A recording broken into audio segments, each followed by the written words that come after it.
everybody. What's up, Ed? How are you? Thank you, Eddie. I wish. No, if I was 21, I wouldn't be here today. I'd still be out from Saturday. It was fun. If I could just grab everyone's attention. Well, not attention. Hello, everyone. Good morning, everyone.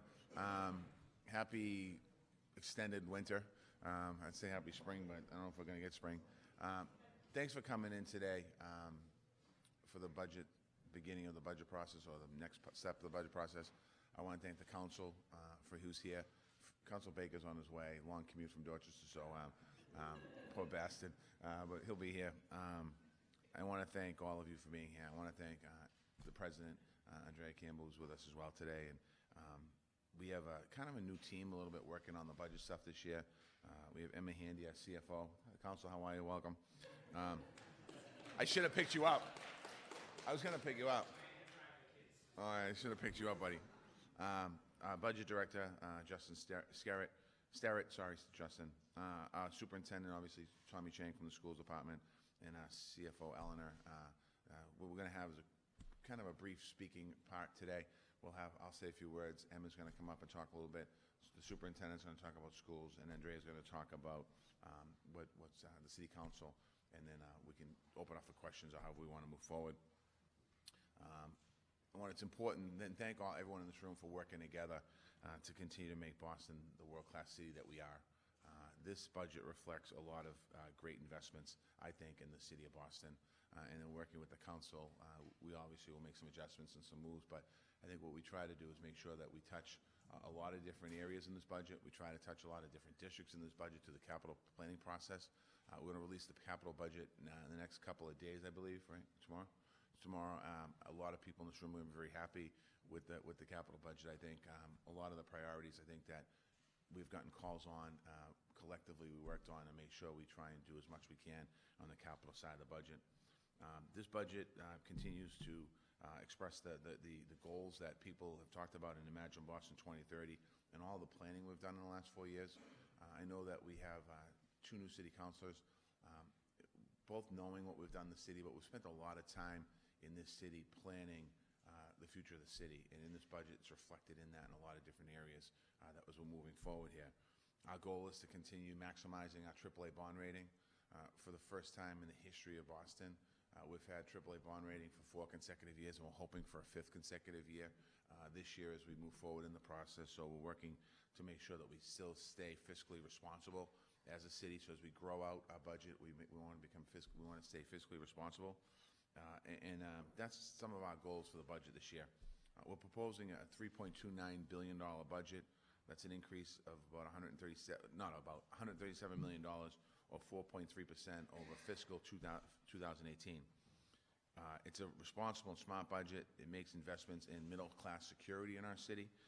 It works on quality of life, economic mobility, in a lot of our different city neighborhoods across the board. It starts with historic investments in our schools. And I think we start off almost every speech saying we have a historic investment in our schools, and this year's no different. The $1.1 billion school budget represents growth of 18% over a 5-year period. There are investments in teachers, in curriculum, in learning times, in equity for our students. They respond to the needs of a lot of concerns that we hear from parents, from students, from teachers, from principals, from you, from other elected officials. So that's important. It responds in the areas, whether it's language or special needs or even families dealing with poverty. We're trying to work to make sure every single child gets impacted by the investments that are being made in this budget. We're adding school nurses. Love to have school nurses every school. Help me find a way to pay for it. But what we're doing here is we're adding more school nurses into this. We're adding psychologists in our schools. I was asked the other day, I was on Bloomberg Radio, and they asked me, is a psychologist a response to what happened in Parkland, Florida? And I said, no, although we can think about how we use our psychologists there. A psychologist is a response to what we're seeing in our streets and the trauma that some of our kids are seeing. And not necessarily violence and trauma, poverty, inequality, racism, other types of trauma that young people face in our city. So we're looking at how do we make investments there. Social workers. to be supportive of our students' well-being and their ability to learn, and also helping a lot of, in particular case in our high schools, helping our young people take the next step. And that next step could be work, next step could be college, could be community college, so it's important for us as we move forward. We're advancing our Build BPS facilities program through our capital budget. We have 4 new school projects in the city of Boston that we're going to be in the ground, hopefully, within the next 12 to 18 months, and 4 new schools in our city. We're doing 30 renovated kitchens with the Shah Family Foundation, to just similar to East Boston. I was over in East Boston the other day with Council Edwards, and we had lunch there, and it was pretty incredible having fresh, healthy food at the Bradley. All of our East Boston schools have those kitchens, and we're building those out in 30 across the city of Boston. I think Roxbury, Dorchester, Mattapan are the ways we're going to start. Our goal, as this program moves on, is to have fresh, healthy food in every single school. I think the difference this time is we have a salad bar there, and the kids are able to choose what they want out of the salad bar. And it's funny watching, just the half hour we were there, watching the little guys not touching the salad, but touching the cucumbers and the carrots and the tomatoes. And as they get old, the older classes come, then they start to venture onto the lettuce and other things. So it might seem like a small thing, but it's a really big thing what we're doing here. We have new furnishings in our schools in this budget, and we're upgrading our security needs. It was brought to our attention by several people that a lot of our doors didn't lock. We had old doors. We didn't have keys for doors, and we're making sure that we, across the board, have the security measures in our schools, in all our schools, that the young people and the teachers and the parents and the advocates don't have to worry about, making sure we move forward. The national test score is out this week. That data confirms that we are heading in the right direction. Smart investments have an impact, and that's what's important for us. And I want to thank Eleanor and her team, who really focused with the team at BPS, with the principals and the teachers, about how do we make investments in the schools that actually make a difference. So we're not just throwing money at a situation and don't have a plan for it. It's actually we're targeting the investment in different areas. One thing that's discouraging a little bit, our partnership with the state needs work. When we had the conversation around start times and how that kind of unfolded, one of the glaring issues that jumped out when we talked about changing start times was twofold. One was we're trying to, and we still have to get there, trying to get our older kids to school a little later in the day, because all the studies show it works. But we're also trying to shift some resources and costs around. Under the governor's fiscal 19 budget proposal, we lose another $27 million in charter school reimbursement. That money, that $27 million, is made up by the budget you're going to vote on in a few weeks. The programs that we're funding, whether it's all the things I'm talking about today, $27 million of our money, the city's money, is going to go towards offsetting underfunding what the charter school line item is. I can't stress to you how important this is. We were able to, in the House last week, through the help of Chairman Sanchez, the House voted to provide $2.5 million in additional FY18 reimbursement statewide, which means it's about another roughly if the Senate does it, about $750,000 additional dollars for this year. We still have a $19 million shortfall, but it's $750,000 that we can take that money, it's small, and use it for one-time expenses in our schools. But we need to change this trend. We need to turn this around. If we don't turn this around within the next 4 or 5 years, we will be paying the state for education money. What do I mean by that? The charter school reimbursement will be greater than the allotment we get from Chapter 70. So we need to work together on this as a Boston delegation to go to the State House to push this. This line item's a big deal. When you think about $27 million that's no longer in the school budget, you think about what could happen with that. We wouldn't be having conversations about nurses. We wouldn't be having conversations about librarians. We wouldn't be having conversations about so many things if we're able to get that money. So I'm asking us, as we think about this budget, as you're putting the budget together and you're thinking about what you want to add to this budget, think in the back of your head there's a $27 million figure that we have to pay for. This budget doubles down on payment assistance for home buyers to $1 million. We're growing our Office of Housing Stability to prevent housing displacement. We're working, adding legal representation, financial assistance, and caseworkers, so we're moving forward on that. I want to thank Sheila and her team for working there. We continue to advance our housing plan by directing millions of dollars in development fees to affordable housing production. We're working on a housing plan now to increase that. We know that there's a housing crisis. People cannot criticize the city of Boston for not tackling that housing crisis. We've built more housing than the last 30 years in the city of Boston. We have to do more, but we have to work collectively on that to move forward on that. With our CPA committee up and running, thank you to the council for moving quickly on that. We're moving on that. We're moving the needle further on affordable housing, as well as historic open space and historic preservation. I believe the first round of projects are starting to come through now, so we're going to see some action on those projects, which is going to go back to the neighborhoods in the city. We're investing in transportation. This budget breaks new ground in reducing congestion and supporting safe biking and safe walking in the city. We've heard a lot about revenues from parking fines. What's more exciting about this investment that we're going to be doing is they unlock neighborhood slow streets, more neighborhood slow streets. When I went out to JP and we had the neighborhood slow street announcement, we had other neighborhoods there advocating for their neighborhood there. We're looking at and doing more protected bike lanes, something that all of our constituents are asking for. We're also working on sidewalk repair and intersection redesign to move traffic congestion through the city, and more collaboration with the MBTA. That is vital to us moving forward. We have to work with the MBTA so that we can make sure that they continue to move forward. As you know, in the office I have a data dashboard that has the MBTA on there, and in the course of the day, most days the red line, the green line, the orange line, the blue line are moving in a great clip. The rate 90+%. But it's those days that they're not moving at that where there's always problems and issues, and that causes troubles across the city. Go Boston 2030 has an ambitious plan, and it's also becoming a great new reality. It's true for our climate readiness, parks, and arts and culture area of this budget, something that we're working on. We're investing in safety in every neighborhood. That means we're doing more EMTs in our city, more 21st century equipment for both police and fire. We've added already an ambulance in East Boston. We're doing that on overtime, but this budget reflects a permanent ambulance in East Boston, so we'll have 2 ambulances located in the part of Boston, East Boston, which obviously sometimes very difficult to get to, so that's a response to what the community's been saying for a long time. It also means working, as we're moving forward in this budget, prevention and well-being. We're growing the street worker program. We're looking at the street worker program. We're revitalizing the street worker program as we move forward here.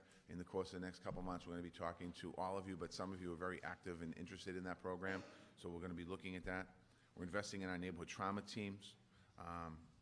We're investing in prevention and recovery for substance abuse disorder. A permanent engagement center is going to be built in this budget down on Southampton Street. We have a temporary shelter down there now. I think the visits are somewhere around 25,000 visits in almost a year we had down there. Not 25,000 people, 25,000 visits. I think we've gotten almost 100 people into recovery programs because they came off the street and they went into the engagement center, and we're able to get counselors in there to talk to them. So we're going to make a permanent engagement center down behind our shelter in Southampton Street. We put resources in this to build the Long Island Bridge so we can create a long-term recovery campus. We're going to continue to move the bridge. I missed the story today, but I guess there's a story in the paper today about it, that we haven't talked to Quincy since the beginning, which is not true. I have spoken to the mayor. I've spoken to his people. We're putting a committee together. We've asked the mayor of Quincy and asked the state representative of Quincy to give us people to sit on a committee to talk about what goes out on Long Island. So we've been doing that. So there's been conversation, just so if anyone gets caught up in that. But Long Island is something that, as we move forward here, we'll be announcing what we'll be putting out in Long Island eventually. One thing I will say, we're not putting homeless people back on Long Island. We're not going to hide them back on Long Island. We're going to continue to tackle the issue of homelessness in the city of Boston, something that's really important.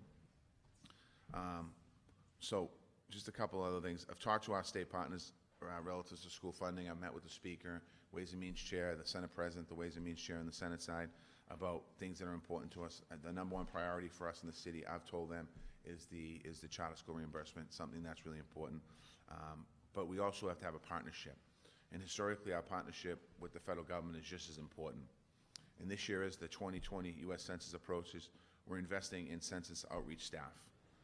The city has put a similar position in the past. This time around, it's important, and this time around, we're about a year ahead of where the city was 10 years ago, as far as putting this position in the budget. we want to make sure that we're going to be working as best we can with the administration in Washington in putting the citizenship question back on the census. What we're concerned about is the words out of Washington is getting people fearful, discouraged, not participating in the census. We have a lot to lose here, and we have more to gain here. Our population in Boston has risen. Our population in the Commonwealth has risen. Over the last 3 censuses, we lost 3 congressional members in the United States Congress because our numbers were shifted down. I don't know if there's enough in Massachusetts or New England right now to increase our number of congressional representation down in Washington, but something like that would be incredible. In Boston, we've lost, I think, 5 Boston delegation members to the legislature in the last 30 years.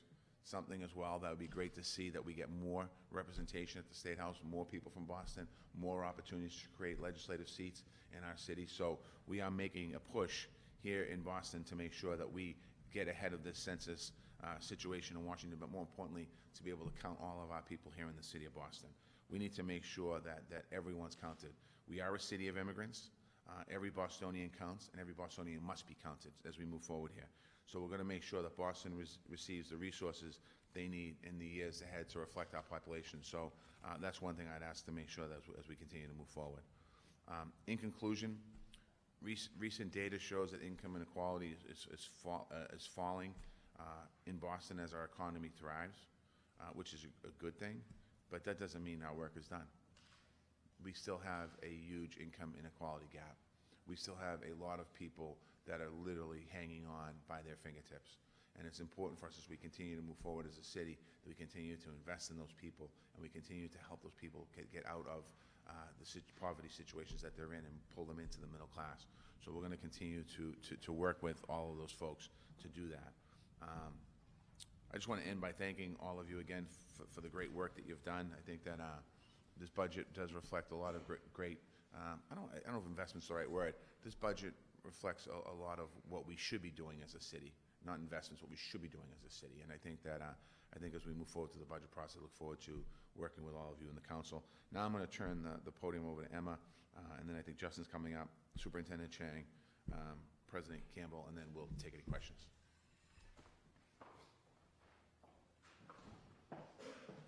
Thank you, Mayor. Good morning, everyone. I want to thank the city councilors for being here this morning, and I look forward to the next step of this process where we all engage on the details of this plan.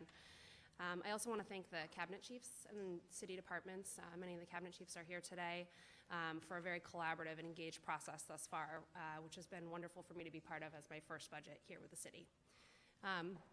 This morning, the mayor is presenting a balanced $3.29 billion budget that continues the mayor's commitment to fiscal responsibility while making impactful investments, I hope it's okay if I use that word, Mayor, in our schools and our neighborhoods and our people.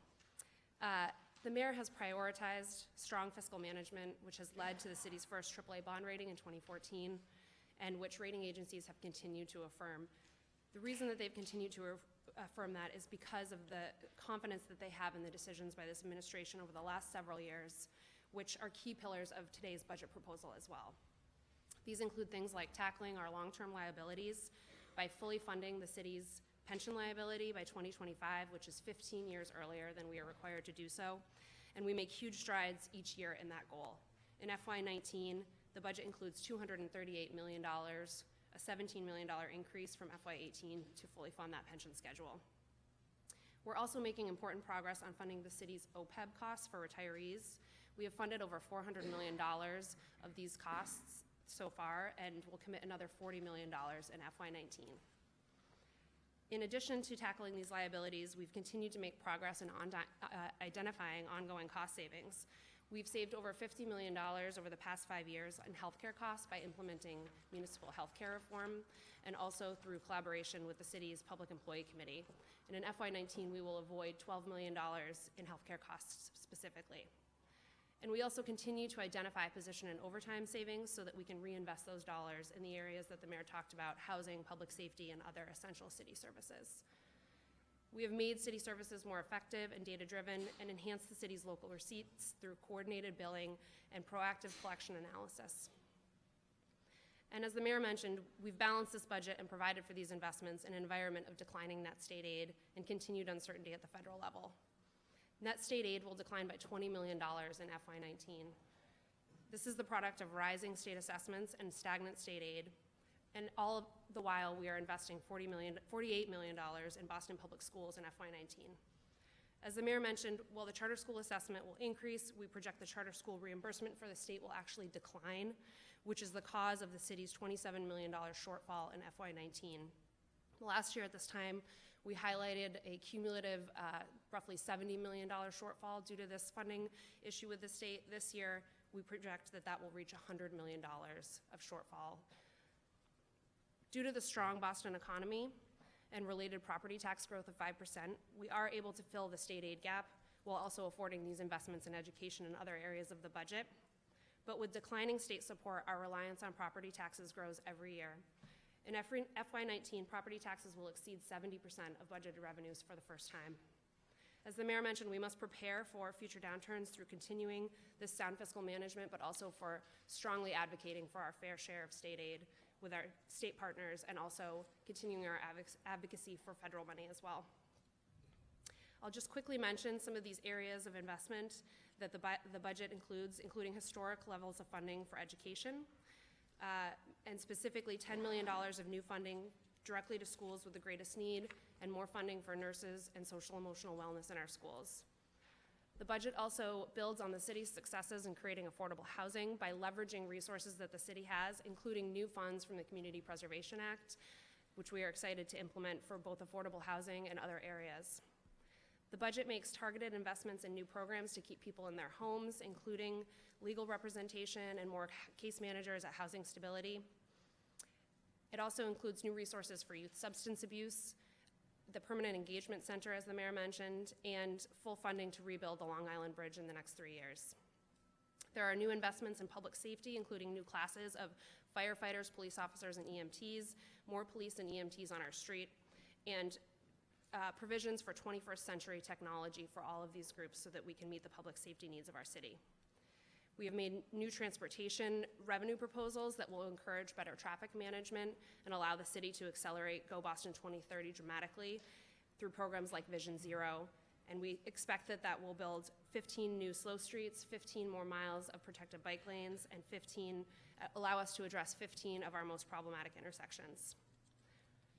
With that, I'd like to thank Justin Sterrett and his team from OBM, who have made a tremendous effort to put together this FY19. They've put a great degree of thoughtfulness into this plan, and I certainly appreciate all of their help in getting me up to speed during this process. I'll turn it over to Justin to walk through some of the specifics of the plan.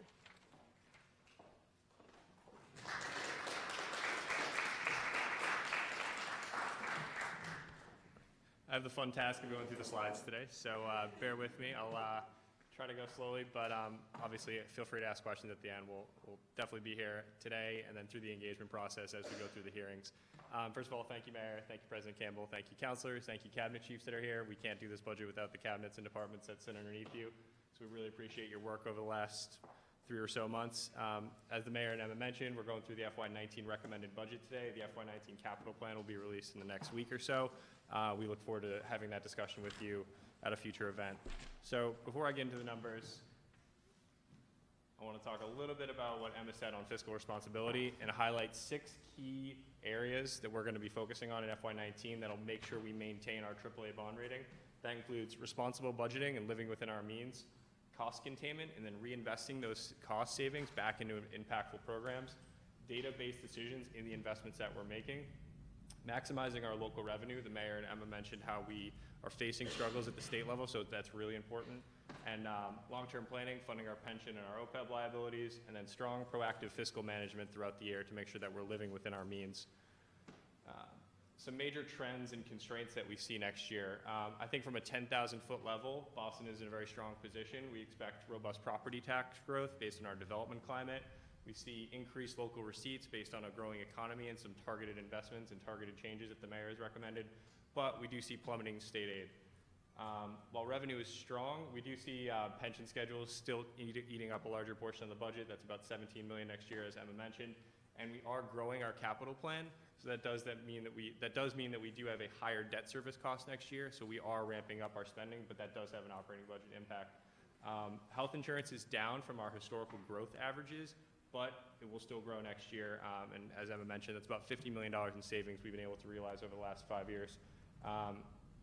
The 19 operating budget is balanced, sustainable, and accelerates progress across vital city priorities in all of our neighborhoods.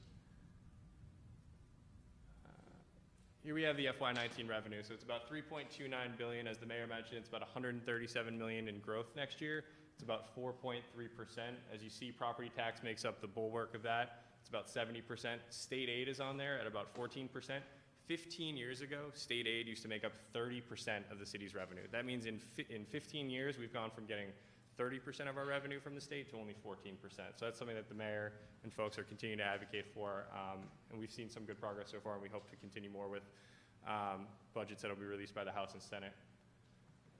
Property tax growth continues to be our sort of main driver of city resources. Next year, we're projecting about $110 million in in total growth in property tax, with about $55 million coming from new growth. Now you can see the last 2 years, the city has really hit 2 very high watermarks in new growth. We do not expect to see levels quite that high next year. Those are really driven by a couple big, large parcels that came onto the tax rolls. But we are still budgeting for $55 million in new growth, which is the highest the city has ever budgeted on from a budgeting perspective. We are still constrained by Prop 2.5, so that's that blue portion on the bottom, so it continues to tick up as our property base grows, but we are limited in what we can raise through that existing resource.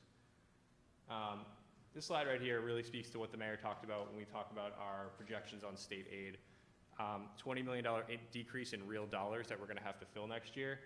This is a chart that shows the blue is what we get in state education aid, so that's Chapter 70, that's your charter reimbursement. The red is our skyrocketing charter assessment. It's up 184% in the last 7 years. And the green is what we consider our sort of net education aid, or that's the money that the city or the state sends us to educate all 55,000 BPS students. And you can see it's only about $46 million in FY19. That's less than 5% of what BPS's $1.1 billion budget is next year. That means the rest of that is supported on the city's operating budget. And as the mayor mentioned, that trend is continuing downward. In 3-4 years, we will be getting no money from the state for education aid.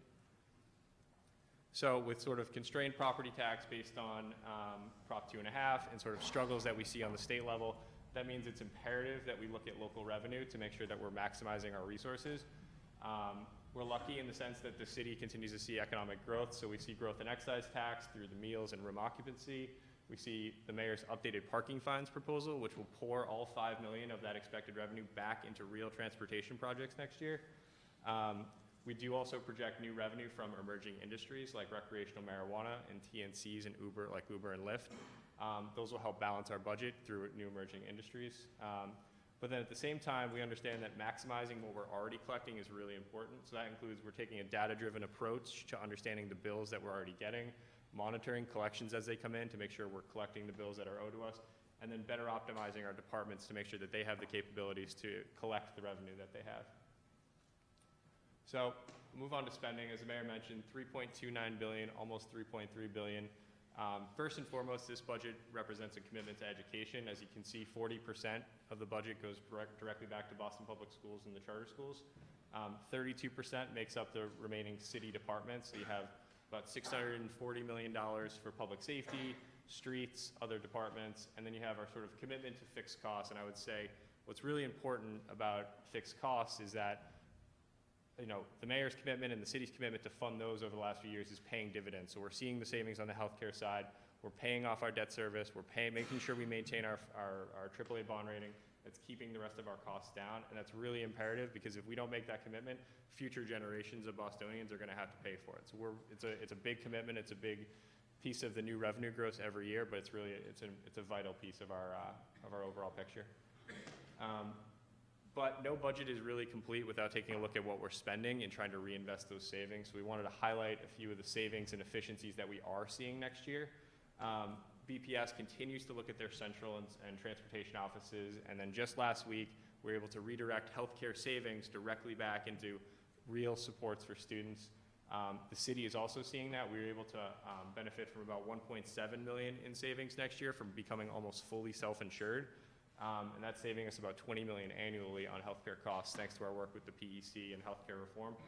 The city's annual process of reviewing positions that have been vacant has yielded about $5 million in yearly savings. Next year, we're proposing to eliminate some positions and then reinvesting those savings back into some vacant positions and then reinvesting them back into new folks. Reviewing energy and fuel pricing always results in savings, and then building off a successful pilot last year, bringing street sweeping in-house for a few districts. We do propose to bring that to a second district in Hyde Park, I believe.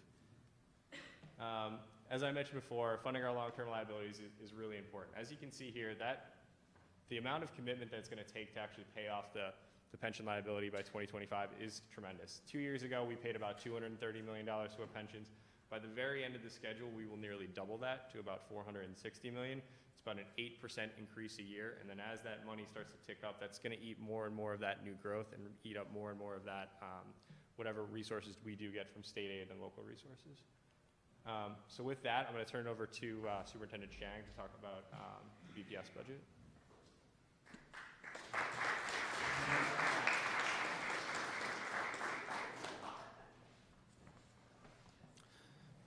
Good morning, Mayor. Good morning, councilors.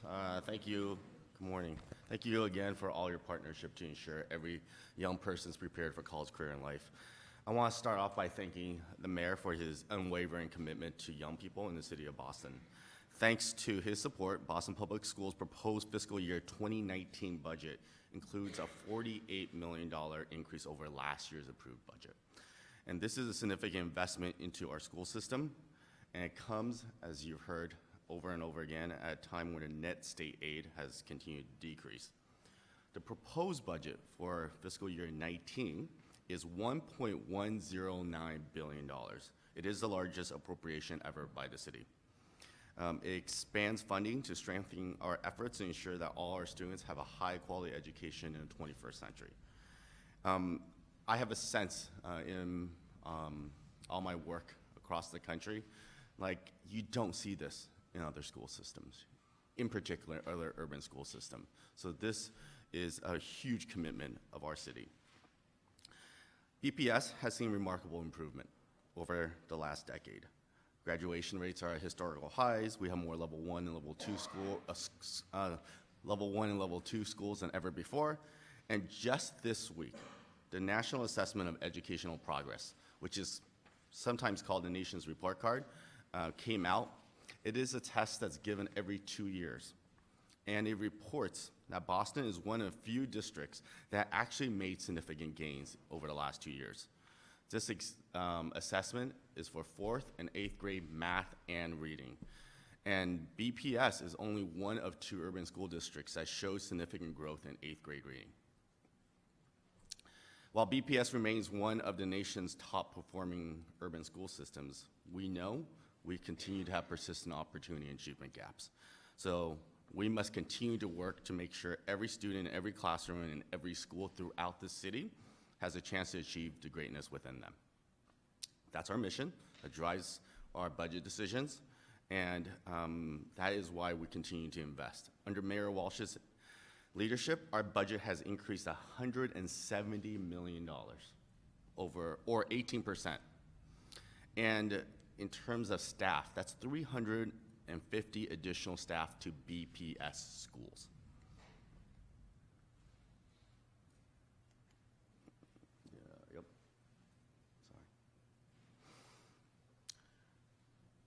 For years, we have focused on 3 research-backed investments: early childhood, excellent teachers in every single classroom, and more learning time for students. For the upcoming school year, not only will we be maintaining those 3 critical investments, we are also funding some additional items. I want to highlight 5 specific areas of investment. I want to start off with, first, a deep investment in the budgets of individual schools. We know schools are units of change. So we're putting more money in the hands of schools serving the most needy students who face poverty, violence, homelessness, and other challenges that impact their chance of academic outcomes. We're using an opportunity index. It is an innovative new approach to measuring need. In using the opportunity index, we are allocating additional $3 million to schools in the form of school support funds, and we're redistributing $6 million in central office partnership dollars out to schools. And we're collaborating with the Boston Area Research Initiative to make sure that this opportunity index is research-backed. Second, last year we are pleased to announce a major new investment in the social, emotional, health, and well-being of our students. $2.4 million will be used to hire more nurses, more school psychologists, more social workers to support our young people.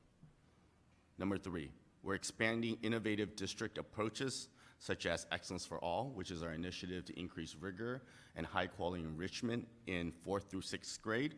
We're adding another $700,000 for a total of $2.6 million over the last 3 years. We're also investing in a program called Becoming a Man. It's a youth empowerment program that works with young males of color, and that's a $500,000 investment.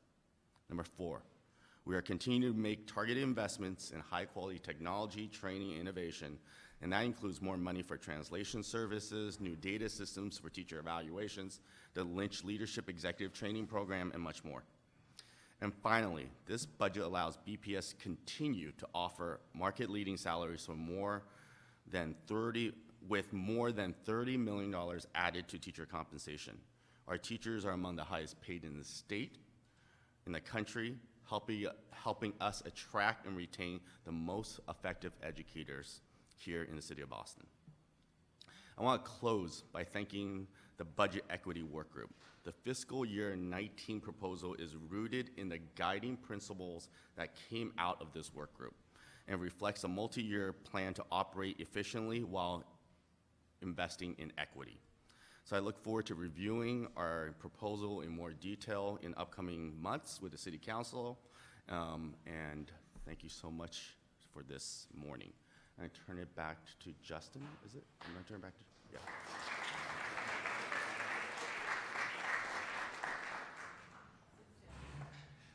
With all the cabinet chiefs here, I got to make sure I touch on at least a few other investment areas.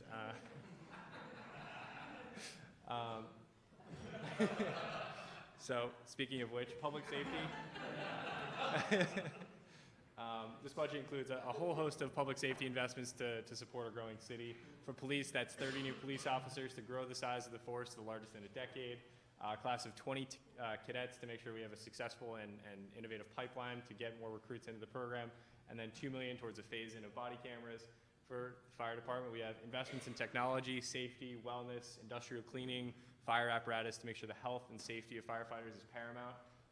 It also includes in the capital plan $48 million for 2 new firehouses, engines 42 and 17, which will be on the cutting edge of health and safety enhancements to make sure that gear and sleeping quarters are separated and that these firefighters will be safe. And finally, for Chief Hooley at EMS, 20 new EMTs to grow the existing size of the force, to reduce priority 1 response times, and as the mayor said, dedicate a new ambulance to East Boston. Transformational investments in our streets. I won't get too far into this. We've sort of been very clear this is a sort of transformational investment that comes from updating the parking fines. They'll invest in our streets, our sidewalks, our signals with new roadways, new traffic intersections, new engineers to manage those intersections, increasing safety for walking and biking. That's the strategic bike network. That's an investment. That's investments in green links, and that's investment in walking programs. And then finally, launching the city's transit team. Both better coordination with the T and TNCs, but then also dedicated personnel for bus lanes to make sure that outside of the red and the green line, that buses are sort of working as well and as efficiently as possible. Addiction services, as the mayor mentioned, there's a host of investments outside of just the headline in the Long Island Bridge. It's $250,000 for youth prevention and outreach at PHC. It's $1.8 million to fully implement the engagement center next year. And the Long Island Bridge has funding in the capital plan so that it's up and running in 3 years and we can begin the process of returning long-term recovery services to the island. Housing for all continues to be an imperative issue. As the mayor mentioned before, we've reached 98% of our affordable housing goal, but we think that there's more that we can do. We'll be leveraging IDP funds and linkage funding to sort of create more affordable housing next year. We'll be accessing the CPA and other resources. We'll also be promoting homeownership. The mayor mentioned the Middle Income Homebuyer Assistance Program. We're doubling that program next year. That'll allow middle-income families to access zero-interest loans next year, and it'll get dozens of new families into homes next year.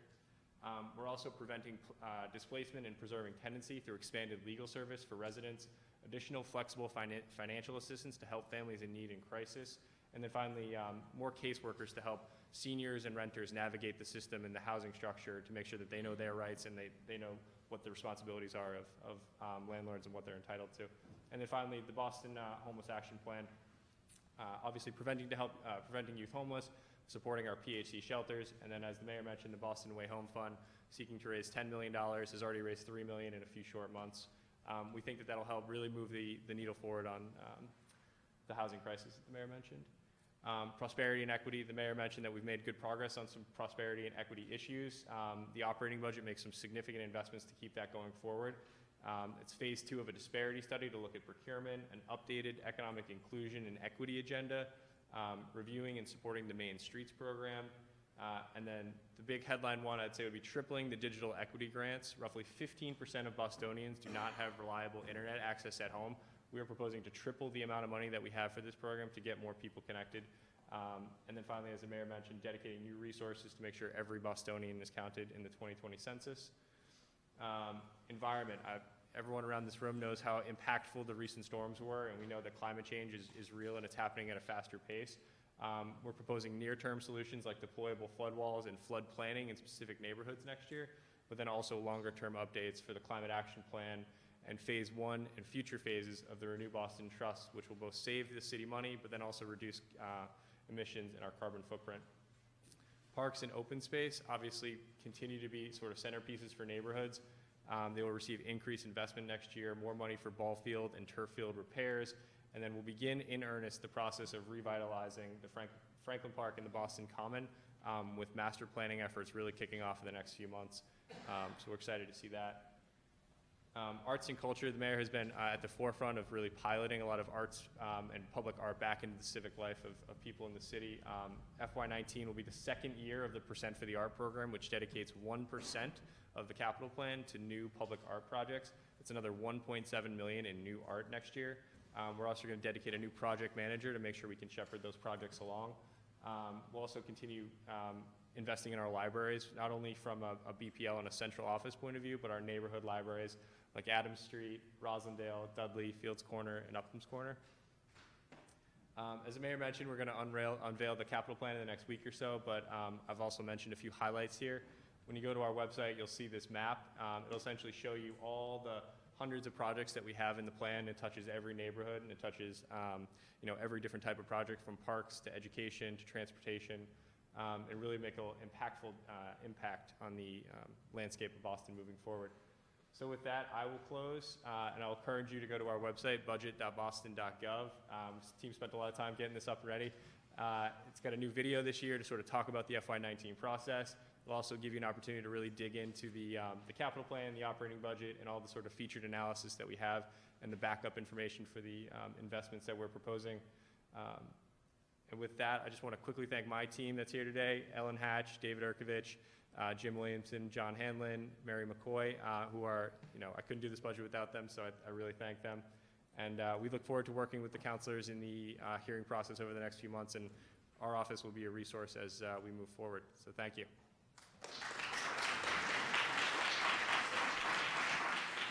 Thanks, Justin. And before I bring up the president, I want to just talk about a couple things. The Percent for the Art program, this is going to be the third year we're doing it.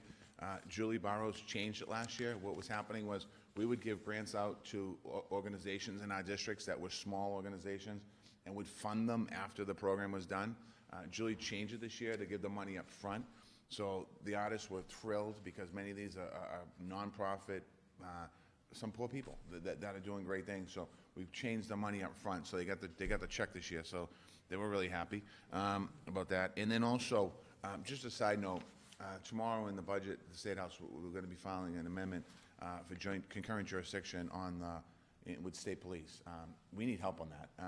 You know, the areas of East Boston, Charlestown, South Boston waterfront, right now, we don't have concurrent jurisdiction on those roadways.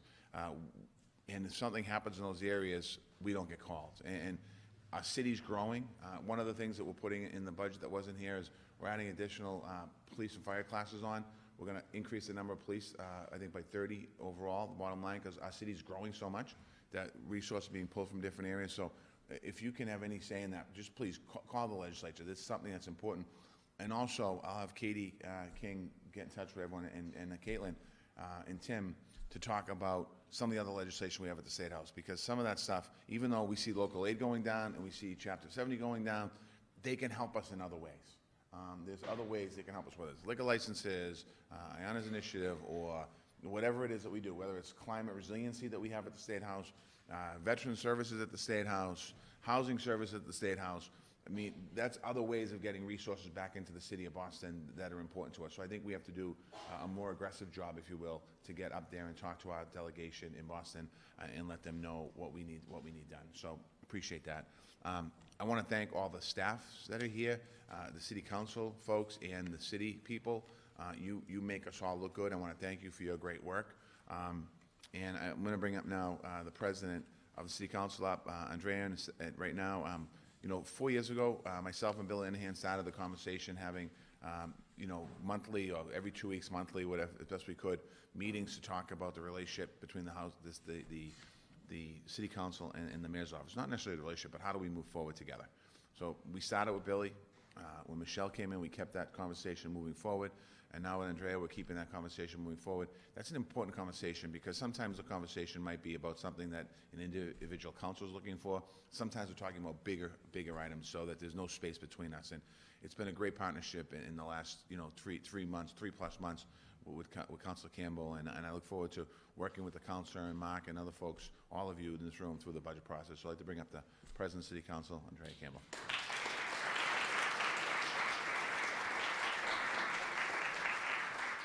Thank you, Mayor. Good morning.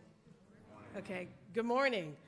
I excuse my voice. I'm obviously battling bad allergies. But I want to thank the mayor for his leadership with respect to the budget.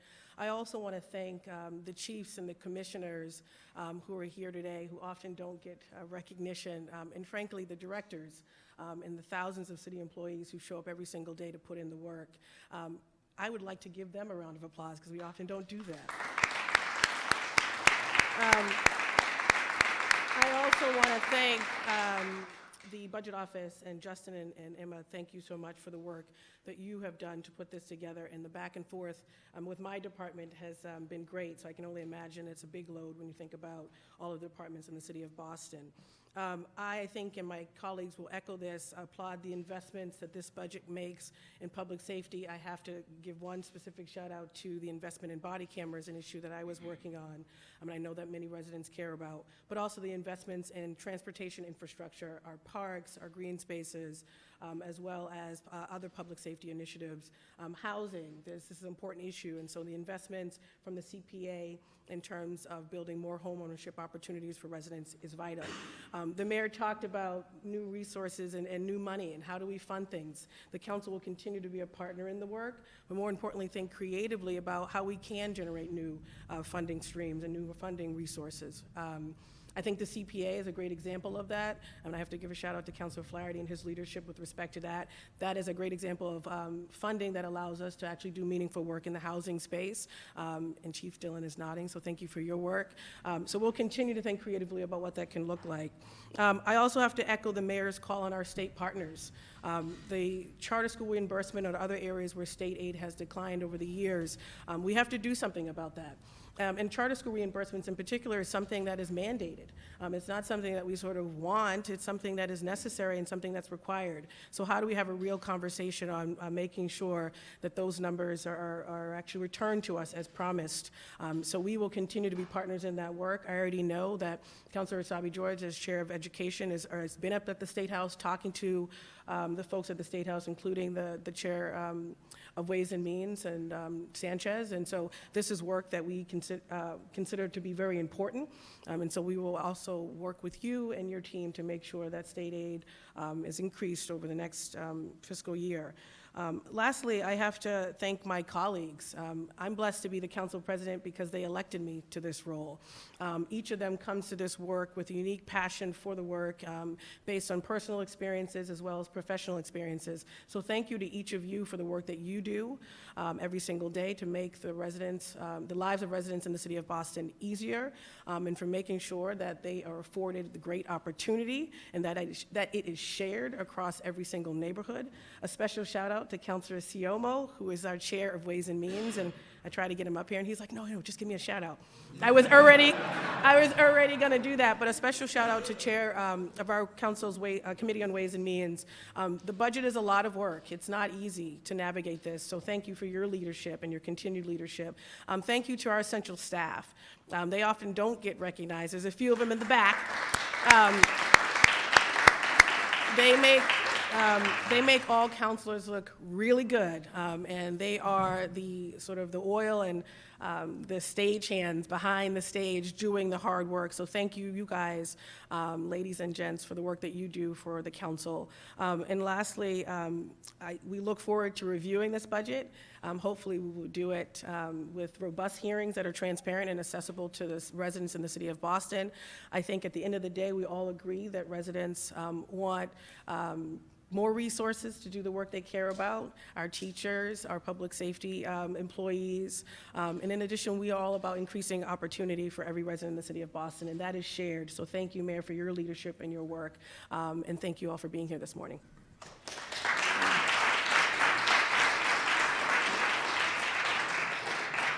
I don't know if anyone has any questions for anybody that spoke today? Matt? Justin, one thing that struck me is the new growth allocated is $55 million, which obviously is an eye-popping number, yet it's less than we've seen the last 2 years. It's obviously tremendously higher than it was 10 years ago, but is there any concern that the real estate market may be slowing down a bit in Boston? No, I don't think so. I think the growth pattern, 55 million, is the highest we've ever budgeted on. I think I'd get John up here to talk a little bit about the specific parcels that came onto the tax rolls the last few years. I think it's just cyclical in nature, and that we still see a continued growth, but that we had two really, really remarkable years the last 2 years, and growth may just not be as high as that. So if we budgeted less than 55 the last 2 years, Yep. the number ended up being in the 70s. Yep. So this 55 could be a conservative estimate as well. I would say it's conservative in the sense that this is money that we would need to build into our budgets for future years. So if that 55 million were to come into the next year, we would be responsible for filling it. And with our struggles along state aid, it's something that we wanted to make sure that we were reasonable with. Prudent is the word. Prudent, yeah. I think based on the best information that we have now, And we still have people knocking on the door every day. Oh, sure. In the first 4 months of this year, I think we announced potentially almost 8,000 new jobs in the South Boston waterfront coming in the course of the next few years. So, and it's about how do we, John Shop's been working, you see some investments here in Main Streets in different areas. How do we try and spread that wealth around to different neighborhoods? I think it's important that, we think about Roxbury. One of the biggest concerns is there's a lot of interest in Roxbury, but we need some economic development in Roxbury. We need some jobs in Roxbury. We need to, as we continue building housing, it's not just about housing as well. It's about how do we create jobs for people that live in Roxbury, Hyde Park's another neighborhood that a lot of interest. So it's about how do we make sure those investments are smart, and how do we attract some of these companies to come to our city. I don't see necessarily a slowdown happening right now. I can't speak for what's happening across the state, but in Boston, it's still, just look at the housing. 2 years ago, we were able to announce that with all the housing production, we saw a 4% reduction in rents across the board. We're excited. People were still building and people were still moving forward, and rents were going down. And then last year, that got erased. Increase of rents of 4%. So more and more people want to be here. So it's a positive sign, but it's also tough for the people that live here. I'm just curious, the amount from pilot payments is going up a little bit compared to last year, but it's still lower than compared to 3 years ago. And particular reason? Yeah, it's tough. Trying to get the institutions all to pay the pilot. What we're doing a better job of tracking what they do in our city, particularly the colleges. We saw the number, we've requested from them the number of increase in scholarships to our city kids. I know there's a movement to tax all universities across the board. You can't do that. If we do that, that cost is going to be shifted over to the students. and then we're gonna have students that won't be able to afford going to college. So, we've been aggressively pursuing those colleges. I had a meeting with all the colleges about a month ago, to talk about increasing their pilot payments and increasing, some colleges are great at it and some colleges aren't great at it. And what we can do is during the budget process, give you a list of those colleges, and I think you calling some of those colleges saying, you know, you need to step up here would be helpful. Hearing it from me and Emma and Justin and before that Dave, is one thing, but I think if you start making calls to those colleges and institutions, that's important. Do we have an idea of the changes over time between what's collected within the city limits that's sent up to the State House and what comes back About to us? about 20%, I think it's about, But over time, because I think that's declined, sort of, our contribution to the state, what comes back. oh yeah, it has, no, there's no question. We're sending more money to the State House and we're receiving less dollars coming in. You know, Yeah, trends we'll in get the it to you. hard dollars, the actual dollars. I would say in hard dollars, about 15 years ago, the city used to receive 200 million more than what we were receiving this year. So that's real dollars that were made up by property tax and other areas. I think we can appreciate the growth that's happening in the city, but we're also carrying a greater burden for the Commonwealth and getting a lot less. Yeah, absolutely. And I think that, you know, when you're up there talking, I think some of the Boston delegation members, we have some bills that deal with the formula for education. And it would be great if our delegation would push those formula changes, because that's something that's important as well. It's the formula that hurts us. And I think if we can go up there, explain the story, what we bring to the state, bring to the front door, I think that's important. But also having our representation up there pushing some of these changes. Some of these changes are small little changes that net us some pretty decent money on the other side. And we're not alone. There's about 12 or 13 other cities in the same boat as us that are severely damaged by this formula. So I think it's important that we continue to try and work together collectively up there. Well, it's education, but it's also Local aid. the human services that we're providing for our shelter systems. Well, I'll give you an example. So last year in the budget, there was some line items that had always been earmarked for programs. And what the state didn't do is for the first time, I don't understand what happened, earmarks were in the budget, but the contracts weren't given out to these organizations. So what happens is these organizations then come to our front door and they say, okay, we're being underfunded by the state, you need to help us. And we don't have the ability to fund all of these different programs. So indirectly, you're seeing what's affecting coming into the check to the city, but there's other organizations in the city that are affected by not getting a contract funded, even though the earmark is there. And I think that that's something that, to your point, Anissa, you know, there's a lot of money that's not coming here potentially through other avenues that, you know, last year, I think we were able to help 5 or 6 different organizations get fully funded. I'm not sure what the number was, but that was me calling, you know, companies and making a donation to this organization and that organization. We can't do that every year. We don't have the ability. Mark? Just was wondering if you had an update on that proposal you guys put in about a year and a half ago regarding the convention center fund. Well, yeah, we had a meeting the other day with the head of the convention center, and they put an RFP out to bring in a company to look at its expansion of the convention that it's claiming. Those of you that, about 3 years ago, the governor stopped the expansion of the convention center. The convention center at that point thought that they were going to put on RFP and develop the land around the convention center. I had some major concerns about that because the land around the convention center is we own the land. It's given to the convention center for the convention center expansion. And I felt at that particular moment that if they were going to build housing and economic development around there, we'll do it. We don't need the state to do it for us. We'll do it. They seem to have changed. Now they're looking at some sort of expansion of the convention center. So we're working. The RFP's out. They're going to bring somebody in. They're going to do a proposal. They're going to come back and tell us what exactly the expansion looks like. Is it an extra ballroom? Is it an full expansion? So it's something that we're moving forward with. A separate piece of that, we have legislation at the State House that was exec out of the Education Committee that would give us the $16 million that's raised by tourism tax in the city of Boston, on people in the city of Boston, that goes into the Convention Center Fund. If we were able to get that $16 million, that money then could be used for universal pre-kindergarten. We could have a full universal pre-kindergarten program. Our legislation is written so that if they do an expansion of the convention center, the money will revert back to the convention center. We'll have to figure out how to keep it going, but at least we get the program up and running. So that's another piece of the convention center. There is a bill filed by another legislator that would take the $16 million and spread it across the state.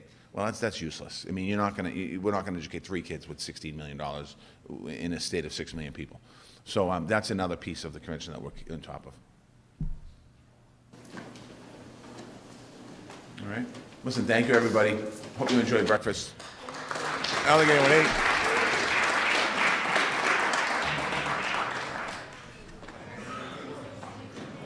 Yeah,